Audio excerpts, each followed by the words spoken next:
سعودی حکومت نے حجاج کرام کے تحفظ اور سلامتی کو یقینی بنانے کے لیے جمرات یعنی کنکریاں مارنے کی جگہ کو اثر نو تعمیر کیا ہے تاکہ حجاج کرام سہولت کے ساتھ کنکریاں مار سکیں۔ اس سلسلے میں سعودی حکومت نے کچھ ہدایات بھی جاری کی ہیں جو یہ ہیں: حجاج کرام کو جمرات پر کنکریاں مارنے کے لیے مقررہ اوقات میں گروپوں کی شکل میں بھیجا جائے گا۔ کنکریاں مارنے کے اوقات کی تفصیل مکتب یعنی معلم اپنے حجاج کرام کو بتائے گا۔ اسی نظام الاوقات کے مطابق کنکریاں مارنے کے لیے جائیں تاکہ کوئی ناخوشگوار واقعہ نہ پیش آئے۔ جمرات پر کنکریاں مارنے کے لیے بچوں کو ساتھ لے کر نہ جائیں۔ اسی طرح ضعیف اور بیمار مرد و خواتین جو اس مشقت کے قابل نہ ہو انہیں ویل چیئر پر کنکریاں مارنے کے لیے لے کر نہ جائیں، بلکہ ان کی طرف سے ان کے محرم یا ساتھی کنکریاں مار سکتے ہیں۔ سعودی حکومت نے جمرات میں سامان لے جانے پر مکمل پابندی عائد کی ہے، اس لیے کنکریاں مارنے کے لیے جاتے وقت کسی قسم کا سامان ہرگز نہ لے کر جائیں۔ اپنی حفاظت کے پیش نظر کنکریاں مارنے کے بعد حجاج کرام واپس اپنے خیموں میں آئیں اور پھر مکہ مکرمہ روانہ ہوں۔ حجاج کرام کو مینا سے مکہ مکرمہ روانگی میں سہولت دینے کے غرض سے سعودی حکومت نے یہ بھی فیصلہ کیا ہے کہ 13 ذی الحج کو بھی حجاج کرام کا مینا میں قیام ممکن ہو سکتا ہے۔ حجاج کرام سے گزارش ہے کہ وہ سعودی احکامات کی پابندی کریں۔ مینا میں زیادہ وقت ذکر الہی اور عبادت الہی میں گزاریں۔ اب حج کے تمام ارکان ادا ہو چکے ہیں، صرف طواف وداع جو کہ آخری واجب ہے باقی رہ گیا ہے۔ یاد رکھیں کہ طواف وداع میں استبار، رمل اور سعی نہیں ہوتی اور عام کپڑوں میں کیا جاتا ہے، اور حج کی نعمت عظمیٰ آپ کو حاصل ہو چکی۔ شکر ادا کیجئے۔ اگر حج سے پہلے مدینہ منورہ کی حاضری ہو چکی ہے تو اپنے شیڈول کے مطابق جدہ کی طرف روانہ ہو جائیں۔ جنہوں نے حج کے بعد مدینہ منورہ جانا ہے وہ اپنے پروگرام کے مطابق مدینہ منورہ روانگی کی تیاری کریں۔ زیارت مدینہ منورہ۔ مدینہ منورہ کے سفر کے لیے آپ کی باری کا وقت آپ کا معلم آپ کو بتائے گا۔ مکہ معظمہ سے مدینہ منورہ کے سفر میں راستے بھر تصور کریں کہ حضور صلی اللہ علیہ وآلہ وسلم کے دربار میں حاضر ہونا ہے۔ دھیان اللہ اور اس کے رسول کی طرف رکھیں۔ مناسک حج کی ادائیگی کے بعد سب سے بڑا شوق و جذبہ روضہ رسول صلی اللہ علیہ وآلہ وسلم کی حاضری کے لیے مدینہ منورہ کے سفر کا ہوتا ہے، کیوں نہ ہو؟ خود اللہ تعالیٰ نے فرمایا، اگر تم اپنی جانوں پر ظلم کر بیٹھے ہو میرے نبی صلی اللہ علیہ وآلہ وسلم کے پاس آ جاؤ اور مجھ سے استغفار کرو۔ میرا رسول صلی اللہ علیہ وآلہ وسلم بھی تمہارے لیے استغفار کرے تو تم مجھے توبہ قبول کرنے والا رحیم پاؤ گے۔ یہ وہ مبارک سرزمین ہے جس کو سرور کائنات صلی اللہ علیہ وآلہ وسلم کے قدم مبارک چومنے کا فخر حاصل ہوا ہے۔ اس لیے کمال ادب اور احتیاط کے ساتھ یہ خیال کرتے ہوئے کہ اسلام، قرآن، کعبہ، یہ سب نعمتیں حضور صلی اللہ علیہ وآلہ وسلم کی طفیل ہمیں ملی ہیں۔ اس شہر میں سب سے مقدس مقام مسجد نبوی صلی اللہ علیہ وآلہ وسلم ہے، جس میں روضہ رسول صلی اللہ علیہ وآلہ وسلم ہے۔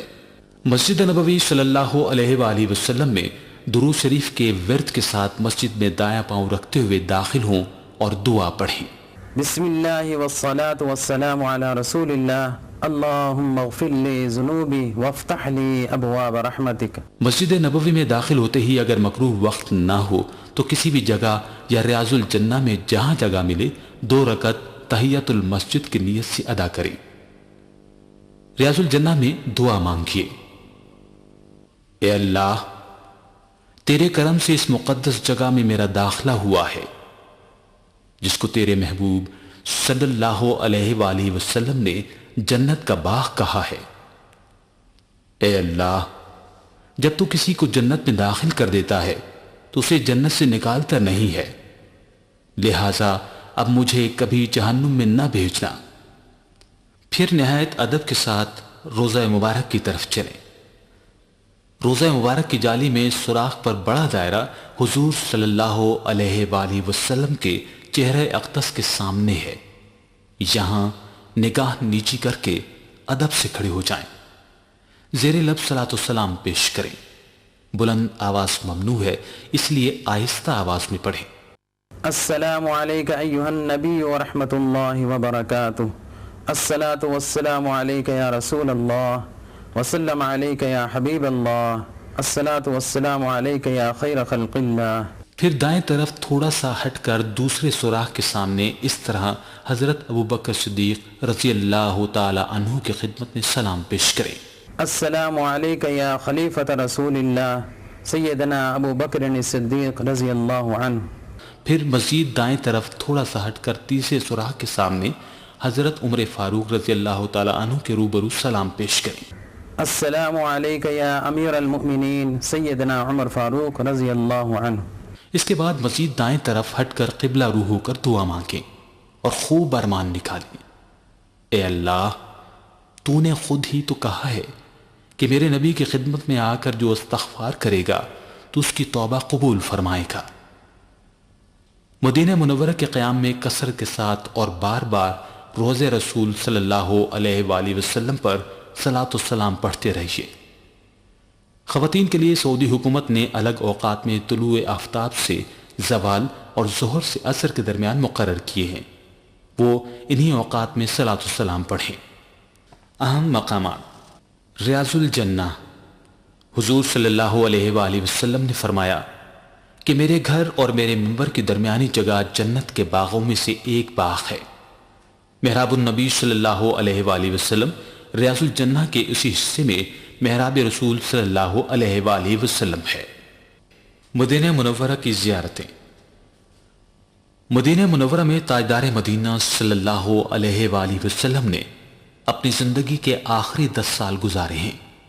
یہاں قدم قدم پر برکات ہیں، کیونکہ شاہد عالم صلی اللہ علیہ وآلہ وسلم ان کوچوں اور گلیوں میں آمد و رفت فرماتے تھے۔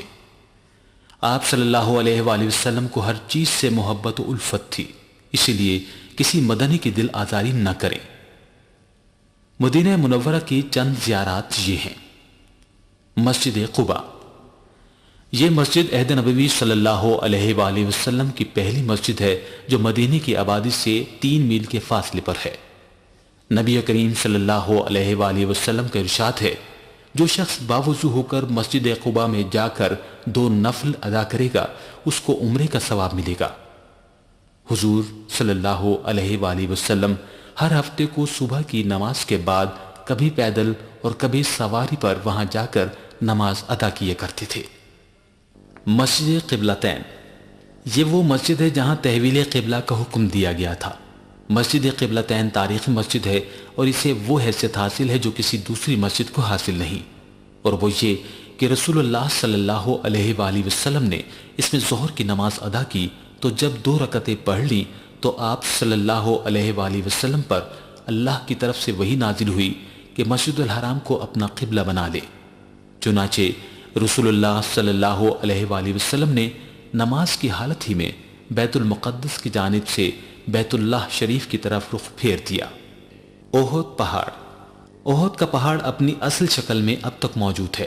حضور صلی اللہ علیہ وآلہ وسلم کا ارشاد ہے، احد ہم سے محبت کرتا ہے اور ہم احد سے محبت کرتے ہیں۔ مشہور معرکہ احد اسی مقام پر ہوا تھا۔ اس کے قریب شہدائے احد کے مزارات ہیں، ان میں سید الشہداء حضرت حمزہ رضی اللہ تعالی عنہ کا بھی مزار ہے۔